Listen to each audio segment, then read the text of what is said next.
ఇంకోటి అలాగే 10 మంది పార్టీ పరంగా మారిన ఎమ్మెల్యేలు ఎవరైతే ఉన్నారో సో పార్టీ పరంగా పార్టీ ఫిరాయింపు ఎవరైతే ఎమ్మెల్యేలో సో వాటిపైన నిన్న సుప్రీంకోర్టులో వారిపైన వాదనలు జరిగినాయి. సో సుప్రీంకోర్టు మన దామోదర్ రాజనరసింహ సో దామోదర్ రాజనరసింహ గారికి నిన్న ఇచ్చిందనమాట, పుట్టికాయలు వేసిందని చెప్పుకోవచ్చు స్పీకర్కి. సో న్యూ ఇయర్ ఎక్కడుంటారో తెలుసుకోండి, ఆదేశాలు పాటిస్తారా లేదా ధిక్కారం కేసు ఎదుర్కొంటారా, 4 వారాల్లో ఫిరాయింపు ఎమ్మెల్యేలు తేల్చండి, తెలంగాణ స్పీకర్కు సుప్రీంకోర్టు హెచ్చరిక, నిర్ణయం తీసుకోవడంలో ఆలస్యం అయితే తీవ్ర అసహనం. సో రోజువారీగా విచారించాలని గతంలోనే చెప్పాం, ఎమ్మెల్యేలు సహకరించకపోతే వేటు వేయాలన్నాం. సో సభాపతికి గుర్తు చేసిన CJI justice B R Gavai. So స్పీకర్తో పాటు ప్రతివాదులకు నోటీసుల జారీ. సో చూసి ఎవరైతే 10 మంది ఎమ్మెల్యేలు ఎవరైతే పార్టీ ఫిరాయింపులకు సంబంధించిన ఎమ్మెల్యేలు ఉన్నారో సో వాటిపైన ఇంకా ఎప్పుడు నిర్ణయం తీసుకుంటారు, ఈ న్యూ ఇయర్ ఏవైతే డిసెంబర్ 31 న్యూ ఇయర్ ఏవైతే ఆ వేడుకలు ఎక్కడ జరుపుకుంటారో తేల్చుకోండి అంటే ఇండైరెక్ట్ గా చెప్పింది. ఒకవేళ మీరు కనుక దీనిపై నిర్ణయం తీసుకోకపోతే సో మిమ్మల్ని జైల్లోకి పంపిస్తామని చెప్పేసి డైరెక్ట్ సుప్రీంకోర్టు చెప్పింది. సో తెలంగాణలో 10 మంది శాసనసభ్యుల ఫిరాయింపుల వ్యవహారంపై స్పీకర్ విచారణలో జాప్యాన్ని సుప్రీంకోర్టు తీవ్రంగా పరిగణించింది. రోజువారీగా విచారించాలని, ఎమ్మెల్యేలు సహకరించకపోతే వేటు వేయాలని గత ఆదేశాలను స్పష్టం చేశామని గుర్తు చేసింది. తమ ఆదేశాలు పాటిస్తారో లేదంటే కోర్టు ధిక్కారానికి ఎదుర్కొంటారో సభాపతి తెలుసుకోవాలని సర్వోన్నత న్యాయస్థానం తేల్చి చెప్పింది.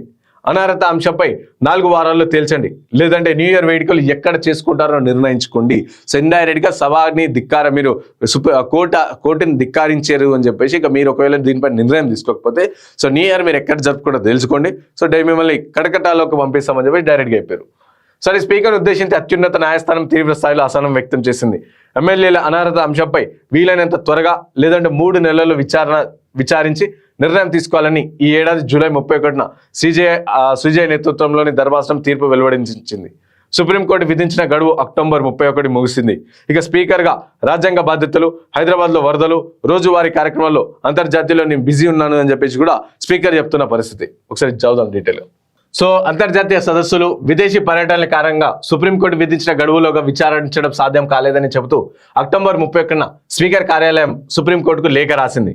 ఇక కంప్లీట్గా కూడా నేను బిజీ ఉంటున్నా, ఇటు హైదరాబాద్లో రీసెంట్గా వరదలు వచ్చినాయి, ఇవన్నీ వచ్చినాయి కాబట్టి సో నేను బిజీ ఉంటున్నా, నాకు టైం దొరకట్లేదు కాబట్టి సో ఇంకొంచెం గడువు ఇవ్వండి అని చెప్పేసి కూడా స్పీకర్ కార్యాలయం సుప్రీంకోర్టుకు వెళ్తే ఇక సుప్రీంకోర్టు దానిపైన కంప్లీట్గా విచారణ జరిపి సో లేదు, మీరు ఏ విధంగా చెప్తారు, ఇంత టైం ఇంకెన్నొద్దులు టైం తీసుకుంటారు, సో న్యూ ఇయర్ వేడుకలు డైరెక్ట్గా మీరు 3 months ఒకటి తీసుకోండి, లేకపోతే న్యూ ఇయర్ వేడుకలు ఎక్కడ జరుపుకుంటూ డిసైడ్ చేసుకోండి అని చెప్పేసి నేను సుప్రీంకోర్టు తీవ్ర అసహనం వ్యక్తం చేసింది. ఈ కేసు వాదులుగా ఉన్న ఎమ్మెల్యేల సైతం అభివృద్ధి కార్యక్రమాలు, సంక్షేమ పథకాలు, అకాల వర్షాల నేపథ్యంలో వరద సహాయక చర్యల్లో పాల్గొనడం కారణంగా నియోజకవర్గాల్లో ఉండాల్సి వస్తుందని మరో 8 వారాల సమయం ఇవ్వాలని ఆ లేఖలో విజ్ఞప్తి చేసింది. ఎమ్మెల్యేల అనర్హతపై విచారణ స్పీకర్కు ఉద్దేశపూర్వకంగానే తాత్సారం చేస్తున్నారని బీఆర్ఎస్ వర్కింగ్ ప్రెసిడెంట్ కేటీఆర్ సుప్రీంకోర్టులో కోర్టు ధిక్కార పిటిషన్ దాఖలు చేశారు. ఇక స్పీకర్ గడ్డం ప్రసాద్ పై కోర్టు ధిక్కార చర్యలు తీసుకోవాలని అందులో కోరారు. సో ఇంతమంది నేను వేరే పేరు దామోదర్ అని చెప్పిన సో స్పీకర్ గడ్డం ప్రసాద్ గారు సో 10 మంది ఎమ్మెల్యేలను అనర్హులుగా ప్రకటించాలని బీఆర్ఎస్ ఎమ్మెల్యే పాడి కౌశిక్ రెడ్డి మరో పిటిషన్ పై దాఖలు చేశారు. గడువు కోరుతూ స్పీకర్ దాఖలు చేసిన పిటిషన్తో పాటు బీఆర్ఎస్ 2 పిటిషన్లు కలిపి సోమవారం భారత ప్రధాన న్యాయమూర్తి justice B R Gavai, justice Vinod Chandran, justice అంజీరాయలతో కూడిన ధర్మాసనం విచారించింది. సో ఇక్కడ ఏమని చెప్పారు, ఇక్కడ స్పీకర్ కార్యాలయం నుంచి ఏం చెప్పారు, ఎవరైతే 10 మంది ఎమ్మెల్యేలు వాళ్ళందరూ కూడా సో వరద సహాయాలలో సో అక్కడంతా కూడా నియోజకవర్గ అభివృద్ధి పనులలో బిజీగా ఉన్నారు అని చెప్పారు.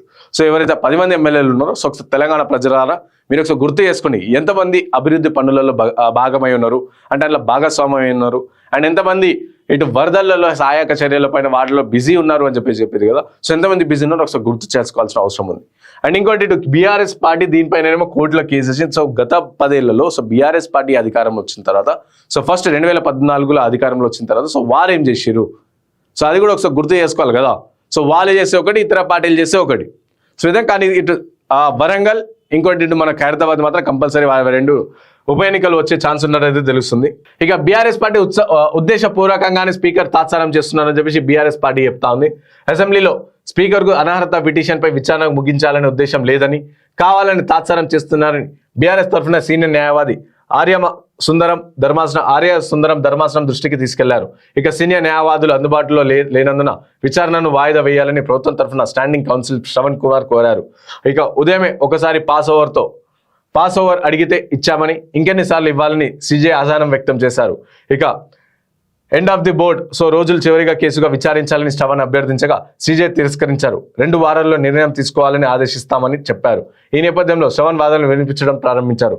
ఇక నలుగురు ఎమ్మెల్యేలు సంబంధించి విచారణ పూర్తయిందని, తీర్పు ఇవ్వాల్సి ఉందని తెలిపారు. ఇక 10 మంది ఎమ్మెల్యేలు సంబంధించి తన అనర్హత పిటిషన్లపై రోజువారీ విచారణ జరపాలని గతంలోనే చెప్పాం కదా అని సీజే ఆగ్రహం వ్యక్తం చేశారు. ఇక సీనియర్ న్యాయవాది ఆర్యమ సుందరం కలుగజేసుకుని 4 ఎమ్మెల్యేలకు సంబంధించి కూడా స్పీకర్ 3 వారాల క్రితం తన నిర్ణయాన్ని రిజర్వ్ చేశారని ధర్మాసనం దృష్టికి తీసుకెళ్లారు.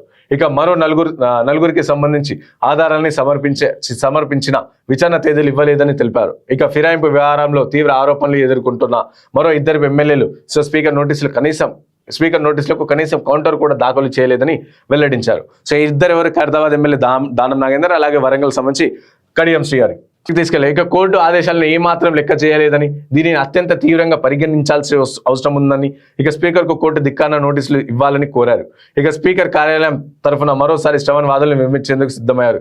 ఈలోగా సీనియర్ న్యాయవాదులు ముకుల్ రోహిత్ కి అండ్ అలాగే అభిషేక్ మను సింఘ్వి కోర్టు హాల్కు చేరుకున్నారు. ఇక అభిషేక్ సింఘ్వి వాదనలు వినిపిస్తూ హైదరాబాద్ లో వరదల కారణంగా 10 రోజుల ఆలస్యం అయిందని, విచారణ పూర్తి చేయడానికి మరో 8 వారాల సమయం ఇవ్వాలని ధర్మాసనం ఎదుట అభ్యర్థించారు. ఈ కేసులో సంబంధించిన ఇప్పటికీ 20 మంది నిర్ణయాలు తీసుకున్నామని, మరో 9 వారాల్లో సమయం ఇస్తే మరింత పురోగతి సాధ్యమని తెలిపారు. సో ఇట్లా ఈ విధంగా ఇక ప్రతివాదనలు అన్ని కూడా విన్నారు. సో ఇది నేపథ్యం. ఎమ్మెల్యేలు దానం నాగేందర్, తెల్లం వెంకట్రావు, కడియం శ్రీహరి పార్టీ ఫిరాయించారని పాడి కౌశిక్ రెడ్డి, కేపీ వివేకానంద సుప్రీంకోర్టు జనవరి 15న స్పెషల్ లీవ్ పిటిషన్ దాఖలు చేశారు. అదే రోజు ఎమ్మెల్యేలు పరిగి శ్రీనివాస్ రెడ్డి, బండ్ల కృష్ణమోహన్ రెడ్డి, కాళే యాదయ్య, టి ప్రకాష్ గౌడ్, అరికెపూడి గాంధీ, గూడెం మైపాల్ రెడ్డి, సంజయ్ కుమార్ పాటిల్ ఫిరాయించారని కేటీ రామారావు, పాడి కౌశిక్ రెడ్డి, కేపీ వివేకానంద, జగదీష్ రెడ్డి, పల్లా రాజేశ్వర రెడ్డి, చింతా ప్రభాకర్, కల్వకుంట్ల సంజయ్ సుప్రీంకోర్టులో రిట్ పిటిషన్ వేశారు. ఆ తర్వాత వాదనలు జరుగుతుండగానే మార్చి 18న BJP MLA Eleti Maheshwar Reddy special leave petition దాఖలు చేశారు. ఇక దానం నాగేందర్ ప్రతివాదిగా చేర్చారు. ఈ పిటిషన్లు అన్నింటినీ కలిపి జస్టిస్ బిఆర్ గవాయ్ నేతృత్వంలో ధర్మాసనం విచారించి జూలై 31న తీర్పు వెలువడించింది. సో ఇట్లా ఈ విధంగా ఇప్పుడు స్టార్ట్ అయిందని చెప్పి ఈ డీటెయిల్ ఉంది. సో కాబట్టి ఇప్పటికైనా సరే ఇటు స్పీకర్ గారు త్వరలోనే దీనిపై నిర్ణయం తీసుకోవాలి. బికాజ్ ఇది కాంగ్రెస్ పార్టీకి కూడా ఒక నెగిటివిటీ కనిపిస్తుంది. అలాగే వీటిపైన ఇంకెప్పుడు చర్యలు తీసుకుంటారు. ఇటు ఏమని చెప్తా ఉన్నారు, కేవలం నియోజకవర్గ అభివృద్ధి పనుల్లో అండ్ అలాగే వరదల కారణంగా ఈ విధంగా కంప్లీట్ గా బిజీ ఉన్నామని చెప్తారు. సో అందరికీ తెలంగాణ ప్రజలకు తెలుసు ఏ ఎమ్మెల్యేలు ఎంతవరకు నియోజకవర్గాల్లో ఉన్నారో, ఏ ఎమ్మెల్యేలు ఏమేమి చేస్తున్నారో అంత కూడా క్లారిటీగా నియోజకవర్గ ప్రజలకు తెలుసు. ఇంకోటి అలాగే 10 మంది పార్టీ పరంగా మారిన ఎమ్మెల్యేలు ఎవరైతే ఉన్నారో, పార్టీ ఫిరాయింపు ఏదైతే ఎమ్మెల్యేలో వాటిపైన నిన్న సుప్రీంకోర్టులో వారిపైన వాదనలు జరిగినాయి. సుప్రీంకోర్టు మన దామోదర్ రాజనరసింహ